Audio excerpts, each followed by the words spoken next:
Watch it. You just dumped coffee all over him." Laughter flickered through the crowded hotel cafe as a young waitress froze with the empty pot still trembling in her hand. The splash of hot coffee ran down the sleeve of the quiet single dad who had been stacking plates beside the industrial sink.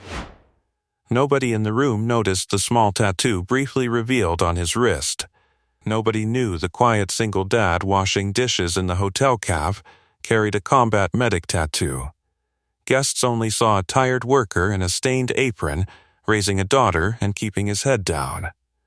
Then a waitress spilled coffee on him and froze when the mark flashed under the kitchen lights.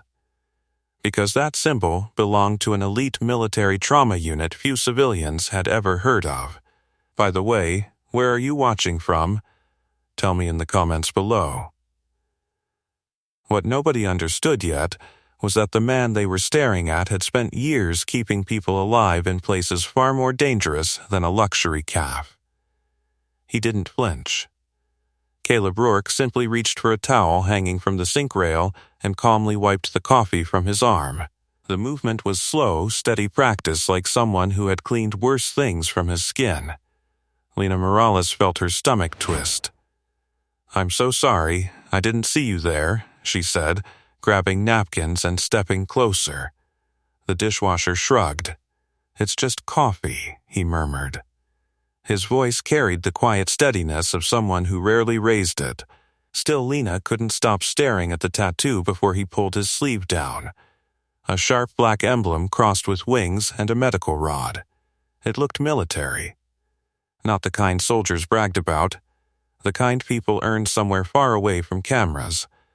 Behind them, the cafe roared with dinner traffic. Plates clattered, grinders buzzed, and rain tapped steadily against the tall harbor windows. None of it seemed to bother the man at the sink. He finished wiping his arm, then returned to stacking plates with quiet efficiency. A small backpack rested near the staff lockers. Beside it, a little girl sat at a corner table doing homework. Colored pencils rolled across the surface every time the floor vibrated with passing carts. That was Ava. Every few minutes she looked up toward the dish station. Her father always noticed. Even now he glanced over his shoulder and gave her a small, reassuring nod. The girl smiled and went back to her math worksheet. Lena followed the exchange. Something about it softened the tight knot in her chest. A man like that didn't look like the kind who chased attention. He looked like someone hiding from it. "You sure you're okay?" she asked quietly.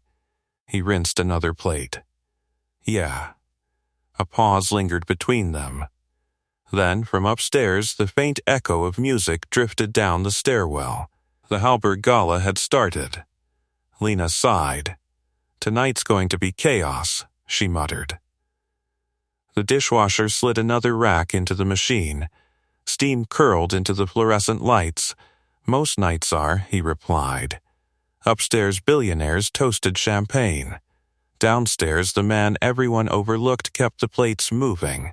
No one there knew that before he learned to scrub pans, those same hands had once stopped soldiers from bleeding out under desert skies.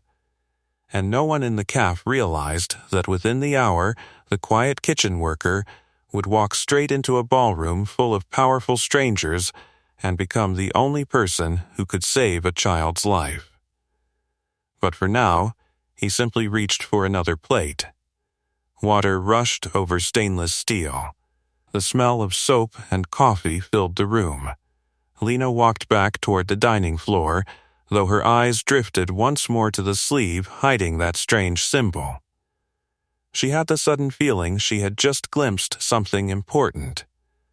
Something the entire building had missed. At the sink he worked in silence, unaware that the small accident with the coffee pot had already started a chain of events no one upstairs could stop. And somewhere above them, beyond the glittering ballroom doors, a boy laughed beside his grandfather, unaware that before the night ended, his life would depend on the quiet man washing dishes 2 floors below. He glanced once more toward Ava as she packed her pencils neatly into the worn backpack. "Homework done?" he called softly. Almost, she answered, swinging her legs under the chair. The man nodded and returned to the sink, unaware the spilled coffee had just exposed the first clue to the life he had tried so hard to leave behind forever.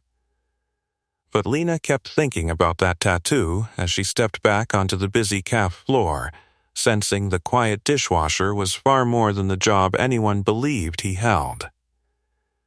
Tonight, the dishwasher was still sliding the last rack of plates into the steaming machine when Lena pushed through the kitchen doors again. Music from the ballroom upstairs vibrated faintly through the ceiling, the deep pulse of a string quartet mixed with the hum of conversation and glassware. The Halberg Gala was in full swing now. Every floor of the waterfront hotel felt tighter, louder, more demanding. She grabbed a stack of plates from the counter beside him.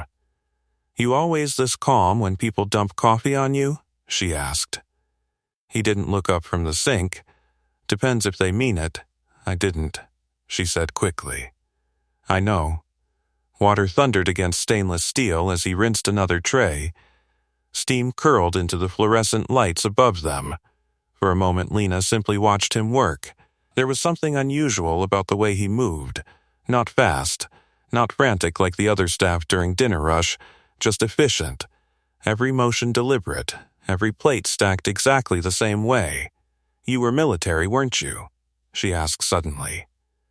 The rack in his hands paused for half a second. Then he slid it into the washer. "That long ago?" "So I'm right," he shrugged. "Used to be. What branch?" "Army." "That tattoo, it's medical, right?" He turned slightly toward her now, the faintest hint of caution in his eyes. "Why?" "Because I saw it." He wiped his hands on the towel hanging from the rail. Lots of people have tattoos, not ones that make someone pull their sleeve down that fast. For a moment, he didn't answer. Across the kitchen, a cook shouted for more plates. Someone dropped a tray. A manager barked about the timing of the next course upstairs. The dishwasher simply went back to work. "I fix dishes," he said quietly. "That's not what you used to fix." He didn't reply. From the dining area, the doors swung open again as a waiter hurried through carrying empty champagne flutes. The ballroom's packed, the waiter called toward the kitchen. Halberg brought half the city with him tonight. Lena glanced toward the stairwell that led upstairs. Victor Halberg, the billionaire hotel owner. The man whose name sat above the entrance in gold letters 10 feet tall. "He's here with his grandson, too," the waiter added. "Kid's been running circles around the servers all night." The dishwasher didn't react.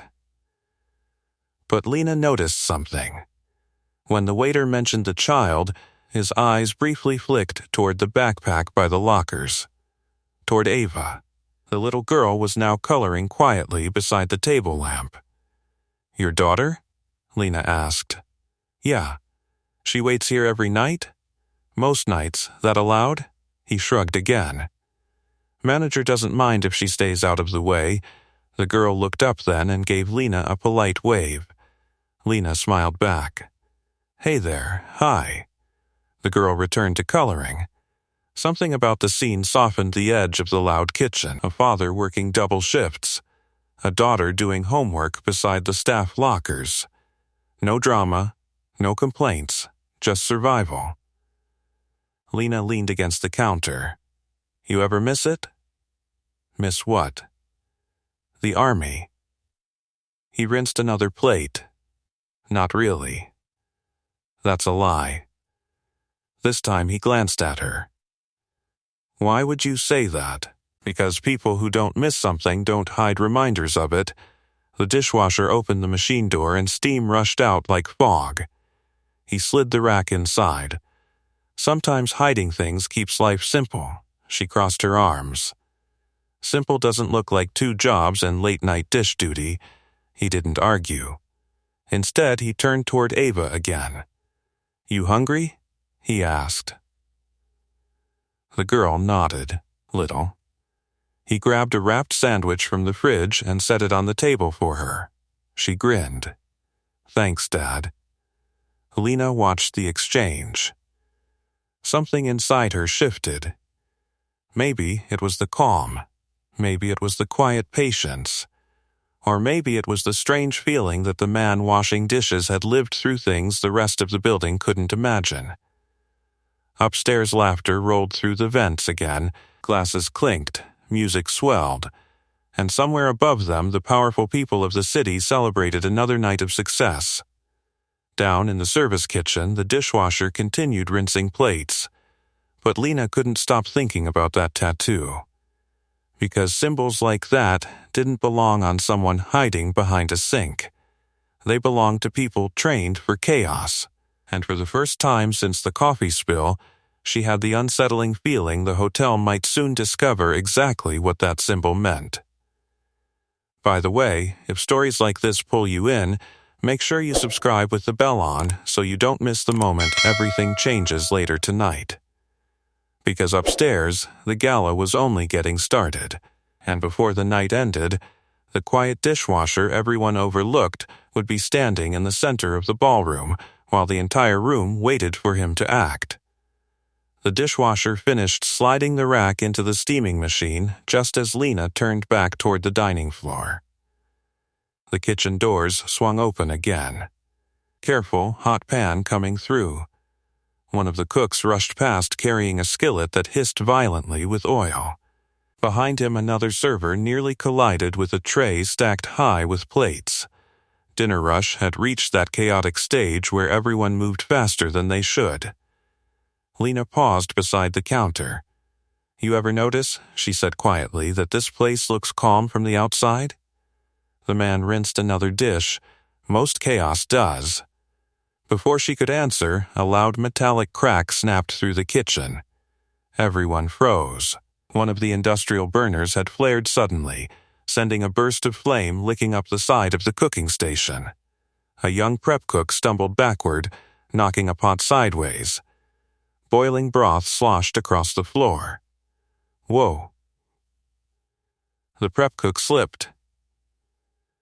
For a second, the entire kitchen seemed to tilt into panic. Someone shouted.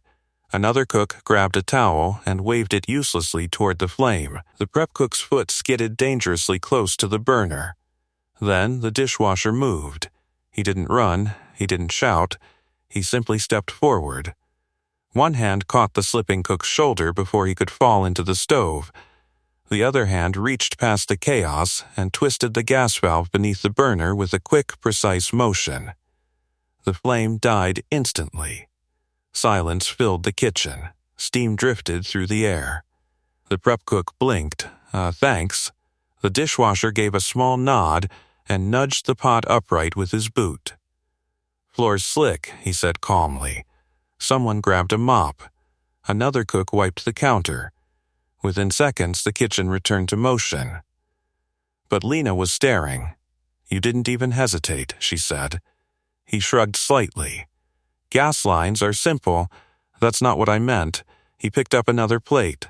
"Kitchen accidents happen." "Yeah," she said slowly, "but most people scream first." He rinsed the plate. "I've seen worse." The word slipped out before he seemed to realize it. Lena leaned closer. "How much worse?" For a moment, the only sound was water hitting stainless steel. Then he said quietly, "Enough." She studied him. The calm way he moved. The way he had stepped straight into danger without thinking. The way his eyes had scanned the burner, the cook, the valve, all in a single second. That wasn't normal kitchen instinct. That was something trained. Something practiced. "You ever work emergency medicine?" she asked. He almost smiled. "Why would you ask that?" "Because you move like someone who's used to emergencies." The dishwasher wiped his hands again. Habit. Across the room, the prep cook shook his head in disbelief. "Man, I thought I was about to faceplant into that stove." "Next time watch the floor," the dishwasher replied. The prep cook nodded quickly. "Yeah." "Right." Then he hurried away. Lena folded her arms. You know what the weird part is? What? You didn't look surprised. By what? That flame. He gave a quiet breath that might have been a laugh. Fire behaves predictably. You say that like a firefighter. He didn't answer. Upstairs, the music swelled again, drifting through the vents like distant thunder. The gala crowd was getting louder. Glasses clinked, people cheered. The celebration upstairs felt like another world. Meanwhile, the kitchen kept grinding forward. More plates, more trays, more steam. Lena glanced toward the table where Ava sat. The girl had finished her sandwich and was now carefully organizing colored pencils back into a small plastic case. You're raising her alone? Lena asked softly. Yeah, she seems calm. She had to learn. That sounds heavy. He looked toward his daughter for a moment, then back to the sink. Kids adapt. The answer felt incomplete. But Lena didn't push.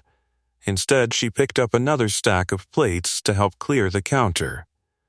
For several minutes, they worked in silence. Then, a shout echoed faintly down the hallway. Has anyone seen Noah? The voice came from the banquet corridor upstairs. Lena glanced toward the stairwell. Probably the Halberg kid, she said. Rich kids wander, the dishwasher replied. Another voice called from above. He was just here. Footsteps hurried across the ceiling. The music continued. But something about the tone of those voices had changed. The excitement sounded sharper now, more urgent. Lena tilted her head. You hear that? Yeah, sounds like they lost him. Kids hide. The dishwasher continued rinsing plates, but his eyes had shifted slightly toward the ceiling. Listening, upstairs a woman's voice called again. Noah? The name echoed faintly down the stairwell. For a moment the kitchen staff ignored it.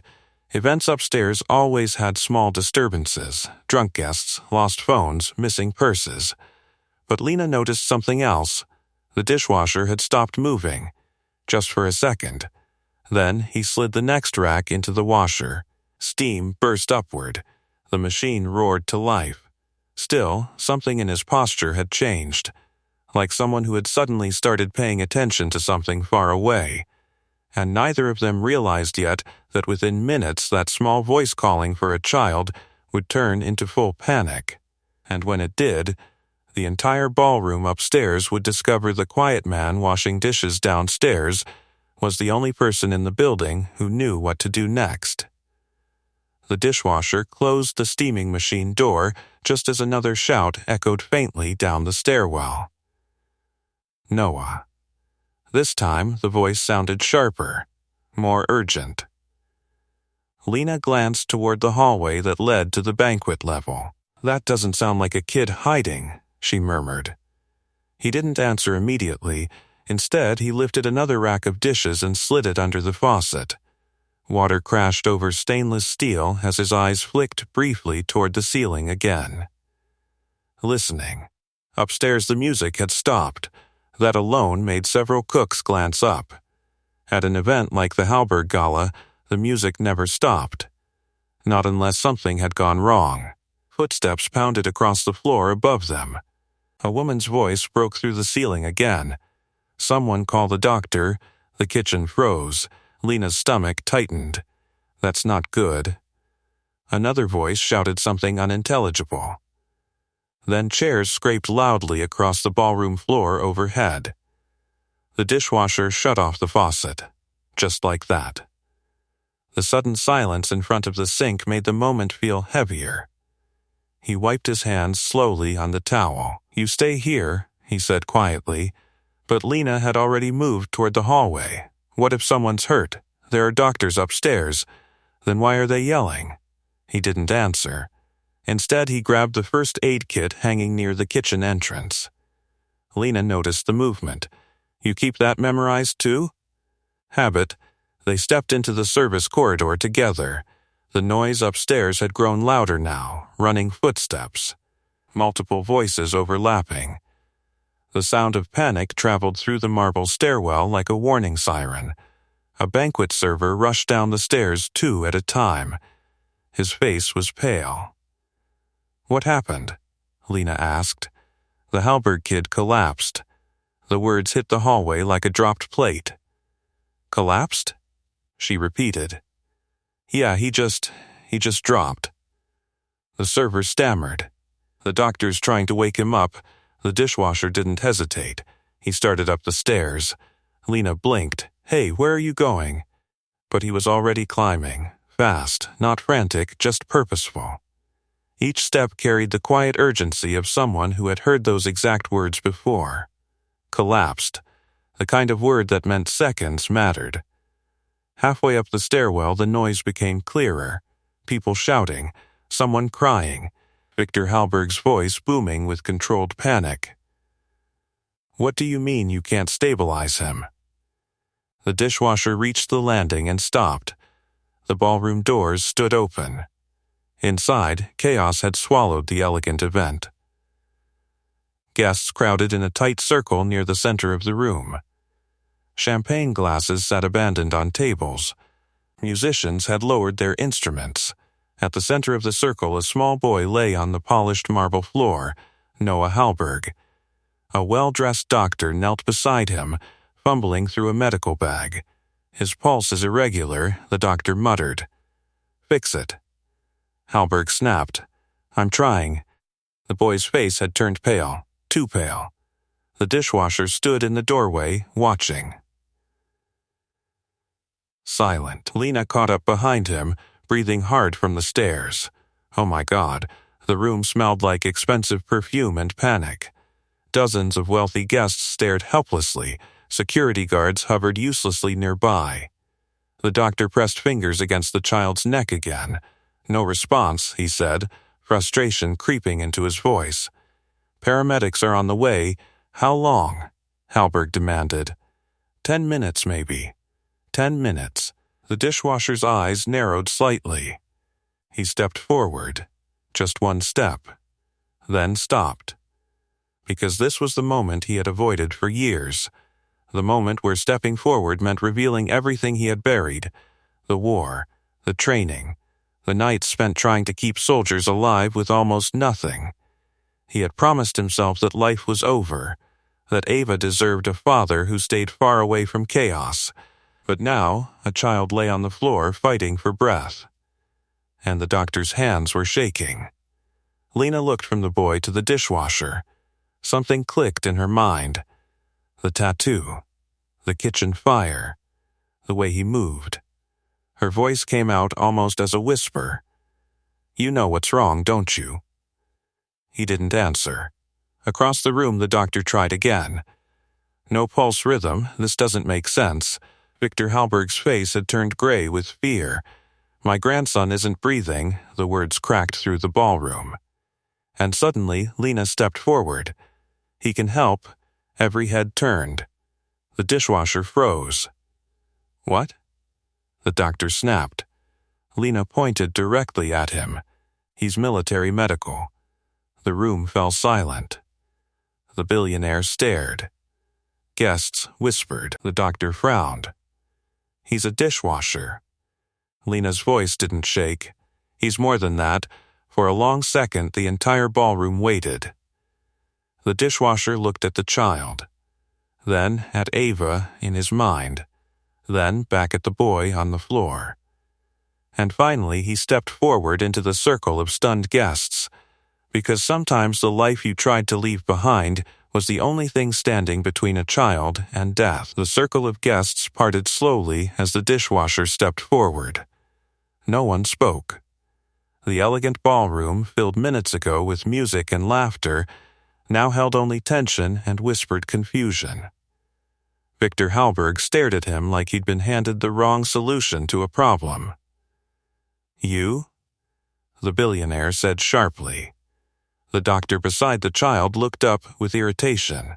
"We don't have time for this." The dishwasher crouched beside the boy anyway. He didn't rush, didn't argue, just placed 2 fingers gently against the child's neck. The room watched. Seconds passed. Then he spoke quietly. His pulse isn't gone. It's unstable. The doctor frowned. I already said that, but you're checking the wrong rhythm. The dishwasher moved his hand slightly lower along the boy's throat. There, a faint beat. Too fast, too uneven. His eyes narrowed. How long ago did he collapse? He asked. 2 minutes, maybe, someone answered from the crowd. The doctor crossed his arms. And you are? The dishwasher didn't look up. Someone who's seen this before. Victor Halberg stepped closer. Can you save him? The question hung in the air. He didn't answer immediately. Instead, he leaned closer to the boy's chest, listening. Breath shallow. Heartbeat chaotic. He looked toward the doctor's bag. May I? The doctor hesitated. This is highly irregular. He's going into cardiac instability, the dishwasher interrupted quietly. The doctor blinked. How do you? Because I've treated it before. A murmur rippled through the crowd. Victor Halberg's voice cut through the noise. Give him whatever he needs. Reluctantly, the doctor slid the bag closer. The dishwasher opened it. Inside were tools he hadn't touched in years. Medical gloves. Stethoscope. Monitoring strips. His hands moved with calm precision. Muscle memory. Years of it. Lena watched from the edge of the circle, heart hammering. The quiet man from the dish station suddenly looked completely different. Not smaller, not humble. Focused, commanding. He lifted the boy's chin gently, airway clear. The doctor leaned closer. You're checking respiratory response? Yes, how did you? The dishwasher glanced up briefly. Combat medicine, that single phrase changed the room. The doctor froze. Victor Halberg looked stunned. You were a medic? He didn't answer. Instead, he pressed the stethoscope against the boy's chest. Listening. Counting. Something wasn't right. He scanned the room. Did he eat anything unusual tonight? Guests exchanged uncertain looks. One of the servers stepped forward. He had dessert, chocolate mousse. The dishwasher nodded slowly. Then his eyes landed on the child's wrist. A faint rash. There. He inhaled once. Allergic reaction. The doctor leaned closer. That's impossible. There were no. His airways swelling, the dishwasher said calmly, Look. The doctor checked again. His expression shifted. Damn. Victor Halberg stepped forward. Fix it. The dishwasher already knew the next step. Epinephrine, he said. The doctor handed him the injector. He positioned it carefully. Years of training guided the movement. One precise push. The injector clicked. The room held its breath. Seconds ticked past. The boy's chest lifted slightly. Then again. The doctor checked the pulse. Stronger. More stable. A wave of relief swept through the room like air returning after suffocation. Victor Halberg staggered back into a chair. My God. The dishwasher removed the injector and placed it carefully back into the kit. The boy's breathing steadied. The doctor looked stunned. You diagnosed that in seconds. The quiet man shrugged slightly. Training. The doctor stared at him. You're not just a medic. But before the conversation could continue, sirens wailed faintly outside the hotel. Paramedics had arrived. The ballroom doors burst open as the emergency team rushed inside with a stretcher. What do we have? The doctor gestured toward the boy. Severe allergic reaction. Epinephrine administered. The paramedics began checking the child quickly. One of them glanced at the injector. Who gave the shot? The doctor pointed. The entire room turned again. The dishwasher was already standing, stepping back, like he belonged at the edge of the crowd again. Victor Halberg stood slowly. You saved my grandson. The quiet man shook his head. He'll be okay now. The paramedics lifted the boy onto the stretcher. Victor Halberg followed them toward the door. But before leaving, he turned back toward the man everyone had overlooked all evening. Wait. The ballroom froze again. What's your name? For a moment, the dishwasher seemed reluctant to answer. Then he said quietly, "Caleb." And the entire room finally understood that the quiet worker washing plates downstairs had just done something none of their wealth, power, or private doctors could accomplish. By the way, if this moment surprised you as much as it shocked the people in that ballroom, make sure you subscribe with the bell on. Because what happens after this rescue changes Caleb's life and the hotel forever. The stretcher rolled across the polished marble floor as paramedics guided Noah Halberg toward the ballroom doors. The boy was breathing now. Not perfectly, but steadily enough that the tension in the room had begun to loosen. Victor Halberg followed close beside the stretcher, his normally commanding posture replaced with raw worry. "Is he stable?" he demanded. One of the paramedics checked the monitor. "Pulse is improving." The epinephrine helped. The billionaire exhaled slowly, gripping the edge of the stretcher as they moved. Good. Behind them, the ballroom remained frozen. Guests stood in stunned silence. Moments earlier, they had been sipping champagne and discussing investments. Now every one of them was staring at the man who had been washing dishes downstairs. He stood near the edge of the circle again. Quiet, already retreating back into the background. Lena noticed first, "Hey," but he had already turned toward the hallway. The dishwasher moved calmly through the crowd, slipping between guests who barely knew what to say. The doctor who had been treating the boy stepped forward. "Wait a second." The man stopped. "You recognized the reaction immediately," the doctor said. "Most physicians would have needed lab confirmation." The dishwasher shrugged slightly. "Field medicine doesn't wait for labs." The doctor studied him carefully now. "You weren't just a medic, were you?" A pause stretched between them. The room leaned closer without meaning to. Finally, the dishwasher said quietly, "I was part of a trauma response unit." Someone in the crowd whispered. Victor Halberg returned from the doorway just as the paramedics disappeared down the hall. His grandson was safe now. For the first time since the crisis began, he really looked at the man who had stepped forward. The billionaire's voice softened slightly. "You saved him." The dishwasher shook his head again. "I stabilized him. The hospital will take it from here." Halberg crossed the floor slowly. Guests parted for him. When he stopped in front of the quiet man, the contrast between them felt enormous. Expensive suit, polished shoes, a life of boardrooms and headlines, facing a man wearing a dishwashing apron. Yet everyone in the room now understood who had held the real power minutes earlier. "What's your last name?" Halberg asked. The man hesitated, then answered, "Rourke." Victor Halberg's expression shifted slightly, like the name stirred something distant. "Where did you train, Mr. Rourke?" "Army Medical Corps." The doctor beside them let out a quiet breath. "That explains it." A guest near the back spoke up. "You mean the dishwasher was a military trauma medic?" The word dishwasher hung awkwardly in the air. Halberg glanced toward the kitchen hallway. "You work here?" "Yeah." "Why?" The question came out before Halberg could soften it. Why would someone capable of what he just witnessed be scrubbing plates? The answer came without hesitation.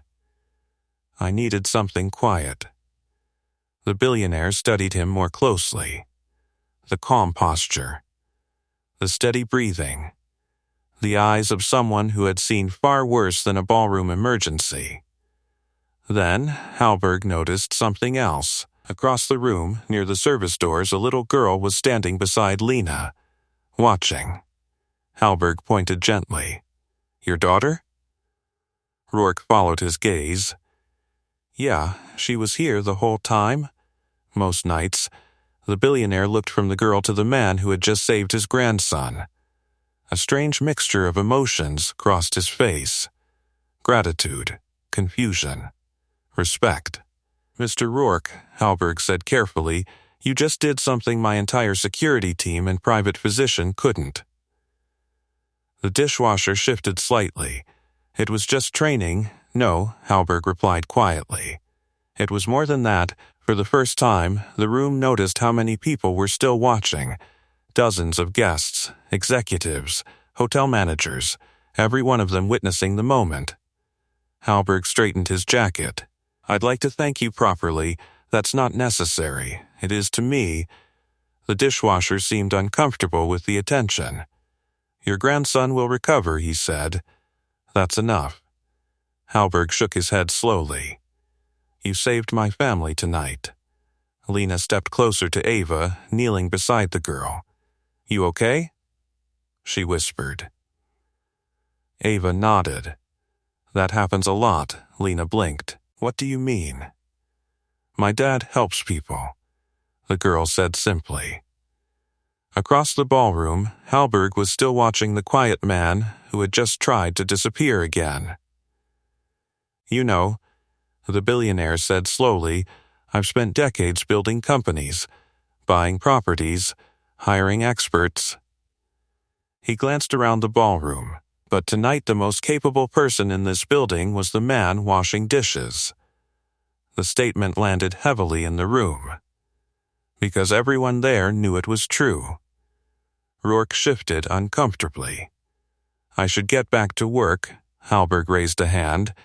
You're not going back to the dish station tonight. The quiet man looked surprised. Why? The billionaire's voice carried calm authority now. Because tomorrow morning we're going to have a very different conversation about what someone like you should really be doing in my hotel. The words hung in the ballroom long after Victor Halberg finished speaking. For a moment, no one moved. The dishwasher, Caleb, stood there quietly, the attention of the entire room pressing against him like heat. He shook his head once. That won't be necessary. Halberg blinked. You just saved my grandson, and he's breathing. That's what matters. The billionaire stepped closer. You're walking away from this like it's nothing. It's not nothing. Caleb replied calmly. It's just finished. The answer confused several people in the room. But Lena understood something most of them didn't. He wasn't being humble. He was protecting something. Halberg studied him carefully. You really intend to go back to washing dishes after what just happened? Caleb nodded once. Yeah, why? For a moment, the quiet man didn't answer. Instead, his eyes drifted toward the small figure near the service door, Ava. She stood beside Lena, holding her backpack straps and watching the room with quiet curiosity. Caleb's expression softened slightly. That's why. Halberg followed his gaze.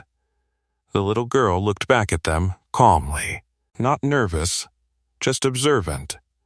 The billionaire's voice lowered. You're keeping things simple for her. Something like that. The doctor who had been assisting earlier stepped forward again. You realize the kind of experience you demonstrated tonight is rare, right? He said. Caleb gave a small shrug. War zones have a way of teaching fast. The doctor crossed his arms. Most trauma surgeons don't diagnose allergic cardiac shock in 10 seconds. That's because most surgeons have a hospital. The ballroom remained quiet. Guests who had once been laughing and celebrating now listened like students. Halberg spoke again. What happened to your military career? The question lingered. Caleb's eyes moved briefly across the ballroom windows where the dark harbor shimmered beyond the glass. Ended, he said simply. The doctor tilted his head. Injury? Something like that. Lena noticed the way his shoulders shifted, like someone stepping around a memory he didn't want to revisit. Halberg seemed to sense it too. He changed direction. Well, regardless of how it ended, it clearly didn't erase your skills. Caleb didn't respond. Instead, he stepped slightly backward, a signal he intended to leave, but the billionaire wasn't finished. Mr. Rourke. Caleb paused. I meant what I said, Halberg continued. Tomorrow we talk.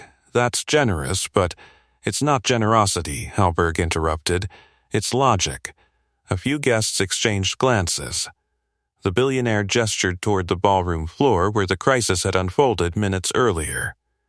A room full of powerful people stood helpless tonight. He pointed toward Caleb, and the only person who knew what to do was the man everyone ignored. No one argued, because it was true. The doctor nodded slowly. He's right. Caleb shifted again. I didn't do it for recognition. Good, Halberg said. Because recognition is the least interesting part of this. That caught the room's attention. What do you mean? Lena asked. Halberg looked around the ballroom. My hotels host thousands of guests every week. He paused.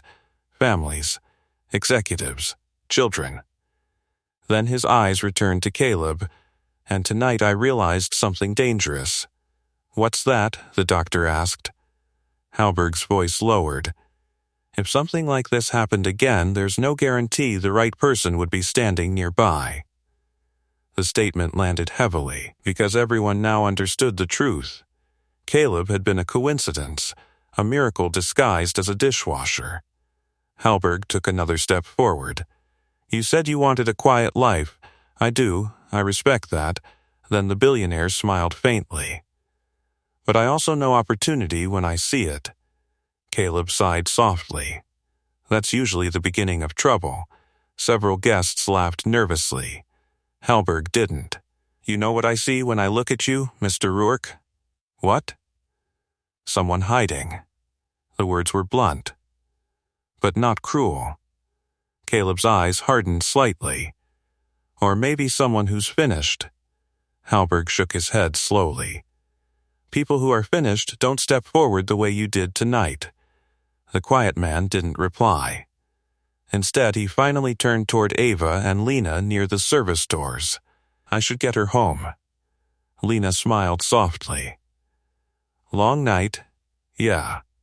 He began walking toward them. But before he reached the door, Halberg spoke again. One more thing. Caleb stopped. If you hadn't been here tonight, Halberg said quietly, my grandson might not be alive. The room felt that truth deeply. Caleb nodded once. Then I'm glad I was. And with that, the quiet man who had just saved the most powerful man's family in the room walked calmly toward the service corridor, ready to disappear back into the same quiet life he had been living only an hour earlier. But Lena had the strange feeling the world upstairs wasn't going to let him disappear quite so easily anymore. The ballroom doors closed softly behind them as Caleb stepped into the quiet service corridor. The sudden silence felt strange after the tension upstairs. For a moment he just stood there, letting the noise fade. Then Ava ran toward him. Dad. He knelt automatically as she wrapped her arms around his neck. You okay? He asked gently. She nodded against his shoulder. You were helping that boy, yeah. Is he gonna be okay? He should be.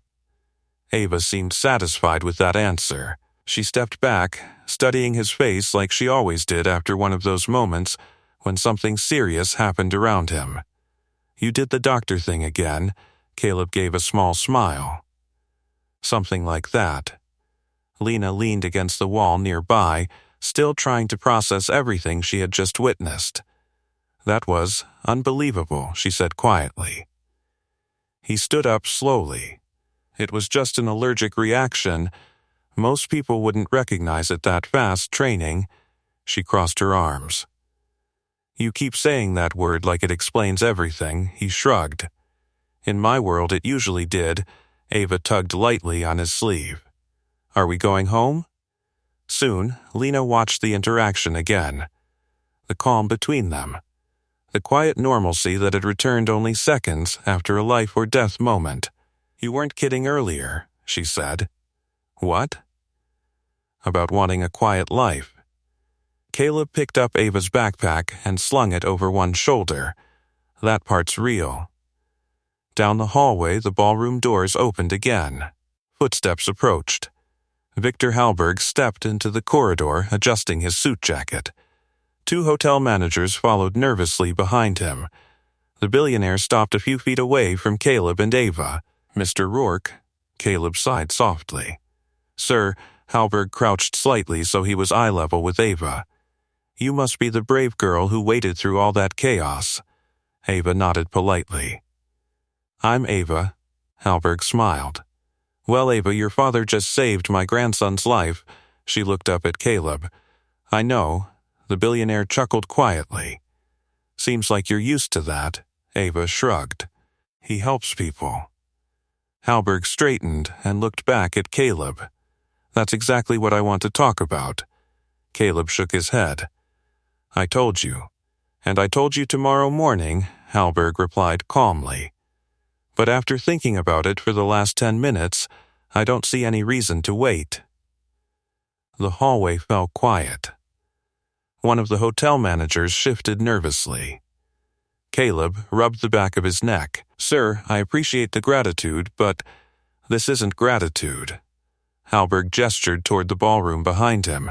"You handled a medical crisis faster than my entire security team. That situation was specific. Emergencies always are." The billionaire folded his arms. "You know what my hotels don't currently have?" Caleb looked tired already. "A dishwasher?"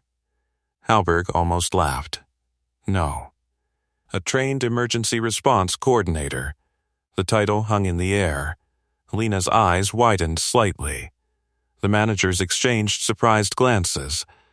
Caleb stared at him. "You're serious?" "Completely. I'm not looking for a new career." Halberg shook his head.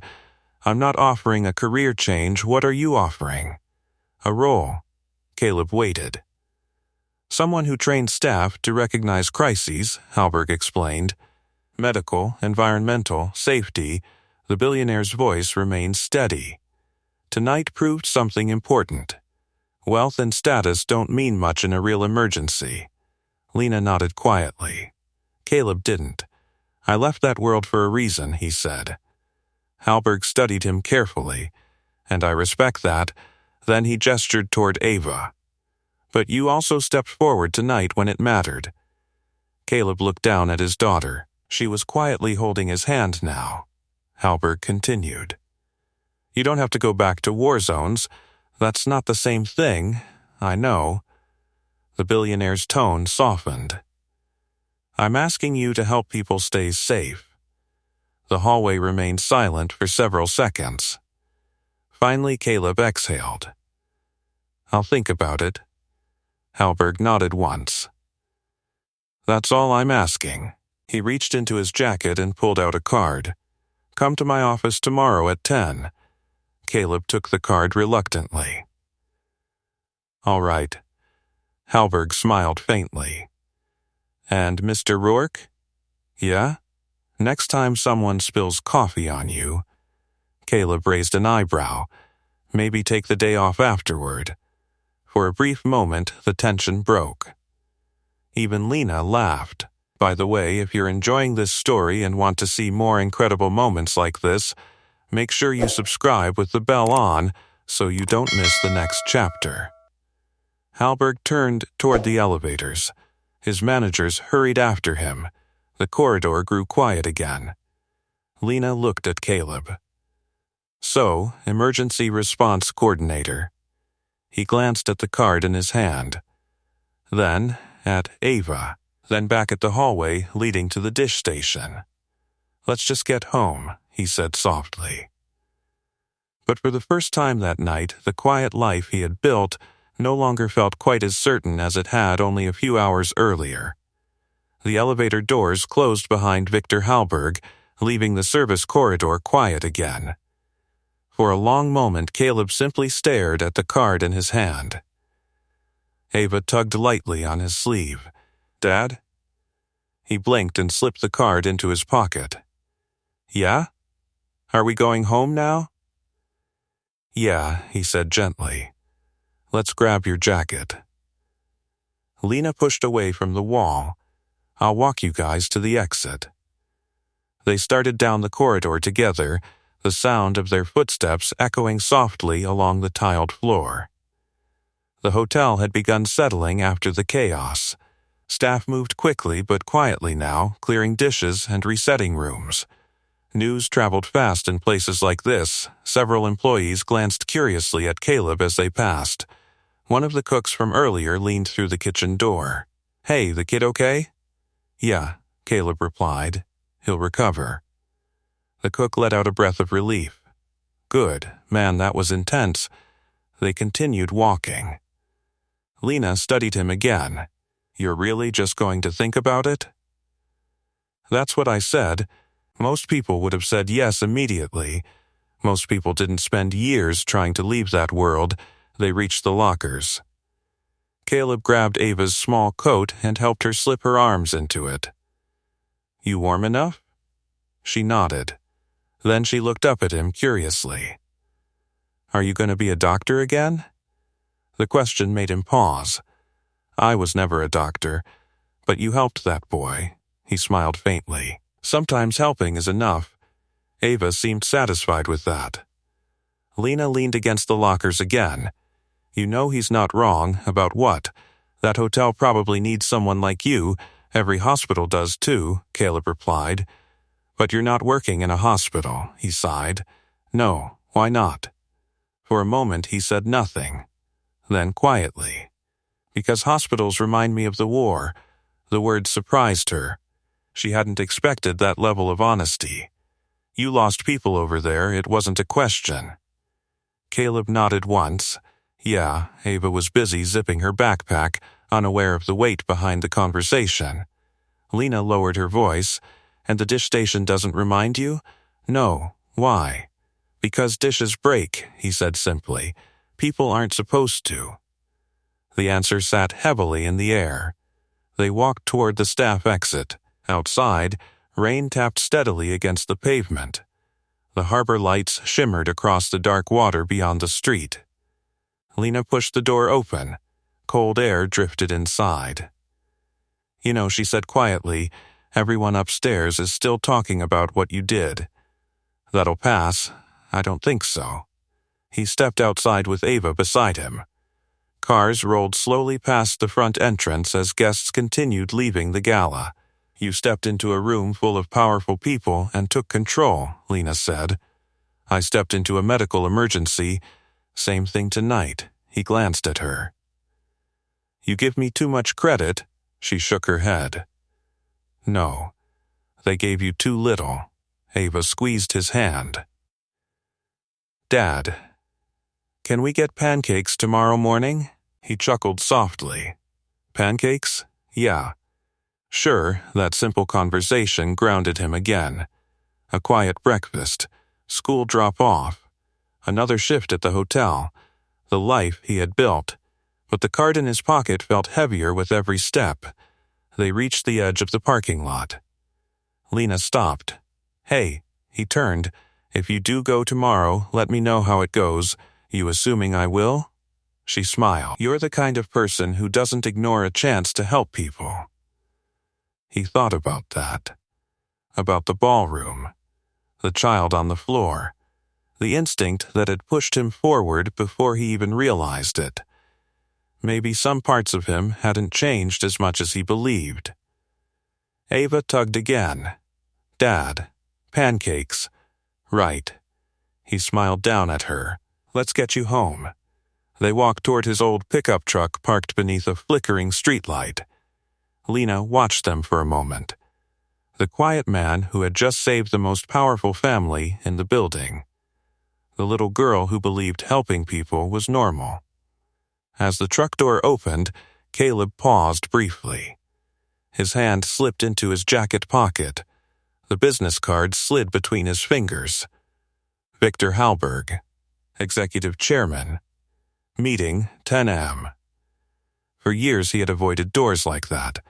Doors that pulled him back toward the world he had escaped. But tonight had reminded him of something he hadn't expected. Some instincts never left. And sometimes the life you tried to bury quietly waited for the moment someone else needed it again. He looked up at the hotel towering above the harbor, lights still glowing, people still talking about what happened. Then he climbed into the truck beside Ava. And for the first time since leaving the army, Caleb Rourke seriously wondered if the quiet life he built might be about to change. The truck engine rumbled to life beneath the dim parking lot light. Rain tapped softly across the windshield as Caleb adjusted the rearview mirror. Ava was already half curled against the passenger seat, hugging her backpack like a pillow. "Seatbelt," he reminded gently. She sighed but clicked it into place. "Dad?" "Yeah?" "You look different tonight." He pulled the truck slowly out of the parking lot. "How?" "Like when you watch the news and the rescue people show up."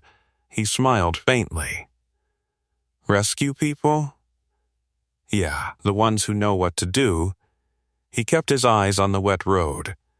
"Sometimes people just remember things they learned." "From the army?"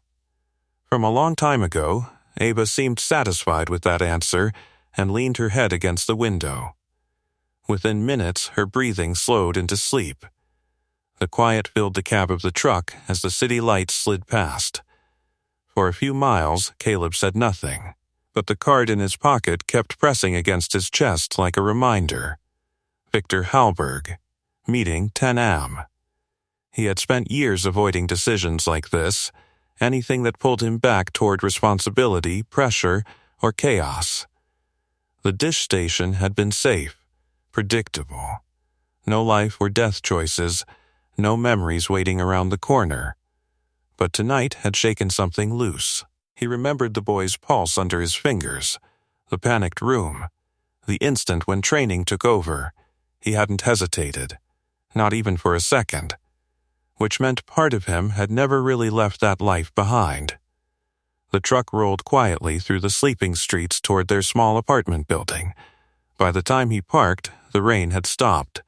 He carefully lifted Ava from the seat and carried her upstairs. She stirred slightly as he unlocked the door.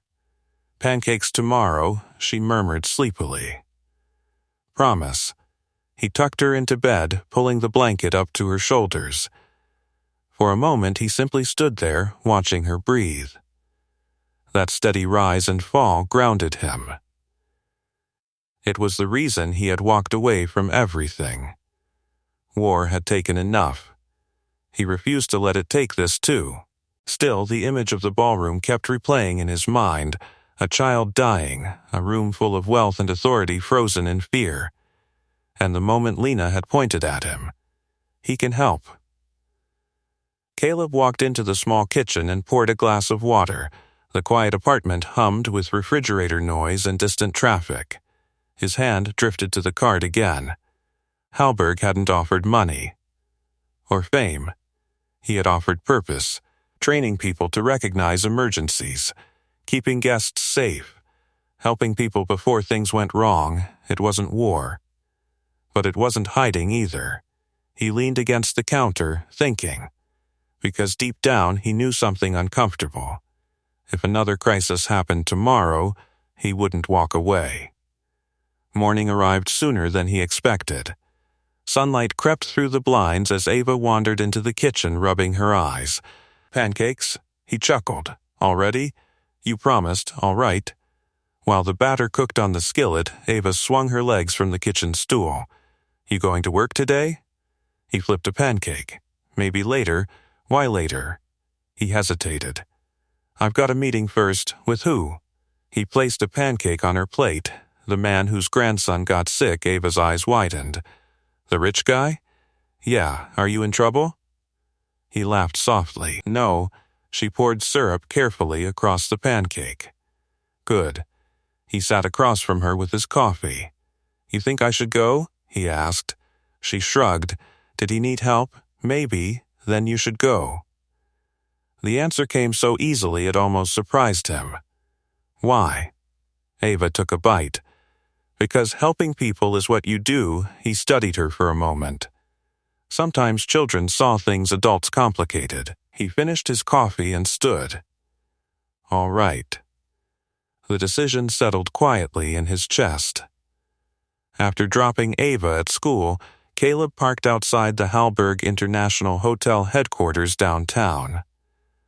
The building towered into the sky. Glass, steel, money. The kind of place he had spent years avoiding. He checked the time. 9:57 a.m. 3 minutes early. Caleb stepped out of the truck and looked up at the massive doors. For years he had hidden behind a sink, convincing himself the world didn't need him anymore. But today someone had opened a door he never expected. And for the first time since the war ended, he was about to walk back into a room where his skills might matter again.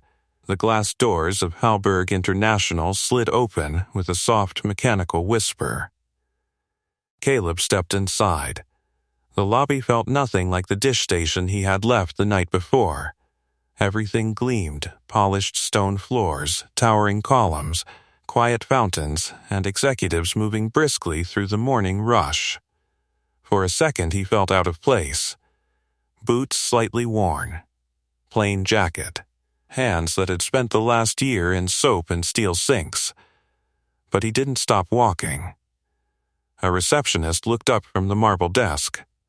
"Good morning. Can I help you? I have a meeting with Victor Hallberg." Her fingers paused above the keyboard. Name? Caleb Rourke. The recognition was immediate. Oh, her posture shifted slightly. "Yes, Mr. Rourke. Mr. Hallberg is expecting you." She gestured toward a private elevator behind the desk. Top floor. Caleb nodded and walked toward it. The elevator ride was quiet. 30 floors climbed in seconds. When the doors opened, a single hallway stretched toward a large office lined with windows overlooking the harbor. Victor Hallberg stood near the glass wall, reading something on a tablet. He looked up when Caleb entered, right on time. Caleb stepped inside. "You said 10. Hallberg smiled faintly. "I appreciate punctual people. The office was enormous but simple. No clutter, just clean lines and quiet authority." Hallberg set the tablet down. "I heard Noah is doing well this morning. Good. Doctors confirmed your diagnosis." Caleb shrugged slightly. "Glad he's all right." Hallberg studied him for a moment. "You still look uncomfortable being here. Boardrooms were never my favorite environment." "I suspected that." The billionaire motioned toward a chair. "Sit." Caleb sat. Hallberg remained standing, pacing slowly toward the window. "You know," he began, "when someone builds companies long enough, they develop a particular instinct." "For what?" "For recognizing value most people overlook." Caleb didn't respond. Hallberg turned back toward him. "Last night I watched a room full of successful people panic." He paused.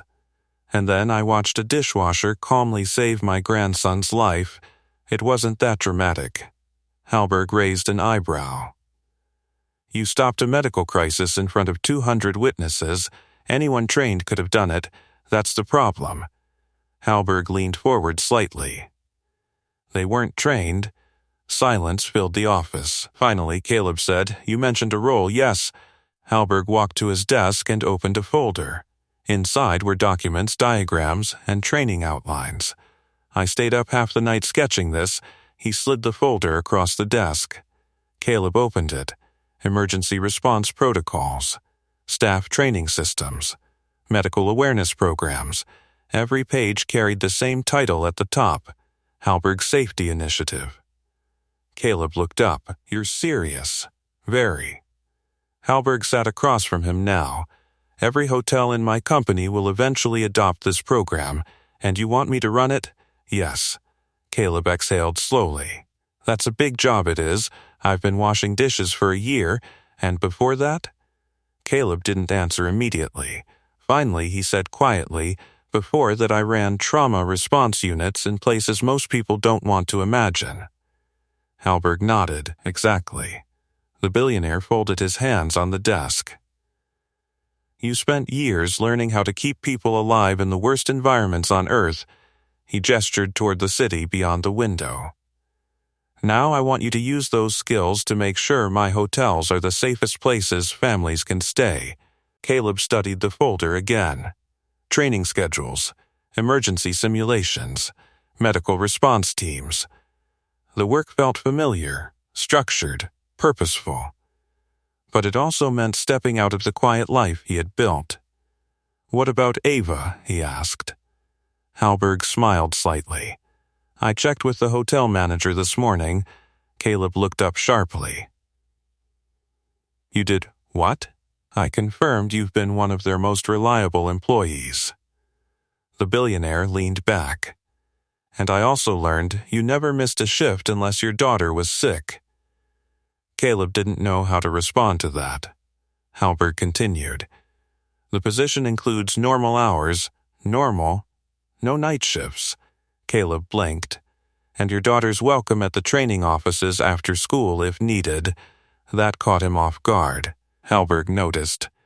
"Mr. Rourke, I'm not trying to change who you are, then what are you doing? I'm giving the right man the right job." The room grew quiet again. Caleb looked down at the folder one more time, then he closed it slowly. "I have one condition." Halberg leaned forward. "Name it. I'm not a corporate executive, I know. I train people." "That's it," Halberg smiled. "Perfect." Caleb stood. The decision settled firmly now. "All right." Halberg stood too. "Welcome aboard." They shook hands. And for the first time in years, Caleb Rourke stepped into a future where the skills he once tried to bury would finally be used to protect lives again, without leaving his daughter behind. The handshake ended quietly. No applause. No dramatic moment. Just two men standing in a quiet office overlooking the harbor, while a decision reshaped the future of a life that had been hiding behind a sink only 12 hours earlier. Victor Halberg released Caleb's hand and nodded once. "We'll start small," he said. "One hotel. One training program." Caleb slipped the folder under his arm. "That's all it needs to be." Halberg walked him to the door. "You know," the billionaire added, "most people spend their lives trying to be important." Caleb paused. "I spent years trying not to be." Halberg smiled slightly. "Funny thing about purpose, it usually finds people who aren't looking for it." The elevator ride down felt different than the ride up. Not heavier. Clearer. When the doors opened into the busy lobby, people were already moving through the morning rush again. Business calls. Meetings. Suitcases rolling across polished floors. But this time, Caleb wasn't walking through the building as the invisible man from the dish station. He was walking through it as someone who had just been trusted with protecting thousands of people. He stepped outside into the bright morning air. The harbor wind carried the smell of salt water across the street. For a moment he simply stood there, breathing. Then he pulled out his phone. The school bell would have rung by now. Ava would be finishing her morning class. He dialed the front office. "Hi," he said when the receptionist answered. "Could you let Ava Rourke know her dad will pick her up early today?" A pause. "Of course, Mr. Rourke." 20 minutes later he stood outside the school gate. Children poured into the courtyard as classes switched. Ava spotted him immediately. "Dad," she ran across the pavement and wrapped her arms around him. "You're early, I know." She leaned back, studying his face. "How'd the meeting go?" Caleb crouched slightly so they were eye level. "Well, looks like we're both starting something new." Her eyes widened. "Like what?" "Remember how you said helping people is what I do?" She nodded. "Yeah. Looks like I'm going to keep doing that." Ava grinned. "Cool." He laughed softly. "Yeah. Cool." They walked toward the truck together, her small hand tucked into his. As the engine started and the city passed by outside the window, Caleb felt something he hadn't felt since before the war ended. Not pressure. Not fear. Purpose. Not the battlefield kind that came with chaos and loss, but the quieter kind. The kind that came with protecting people before disaster ever reached them. Back at the hotel later that week, the dish station had a new worker. The kitchen buzzed with the same noise as always. Plates clattered. Steam rose from machines. But one thing had changed. Every employee in the building now knew the story: the quiet dishwasher who had saved a child's life, and the new safety director who walked the hall's training staff to recognize danger before it struck. Sometimes Lena would still see him in the hallway, clipboard in hand, teaching a group of employees how to spot medical emergencies. And sometimes Ava sat in the office nearby doing homework while her father worked. The life Caleb tried to hide from hadn't disappeared. It had simply changed shape. Because sometimes the moment people overlook you is the moment that reveals exactly who you were meant to be all along. Now, I'd love to hear from you. Ask me for the next story title, and we'll build another powerful story together. Subscribe. And don't miss our next story. The janitor they ignored shut down the entire hospital, then the CEO discovered his military past. Trust me, you'll feel it. And tell me in the comments, what injustice should we tackle next?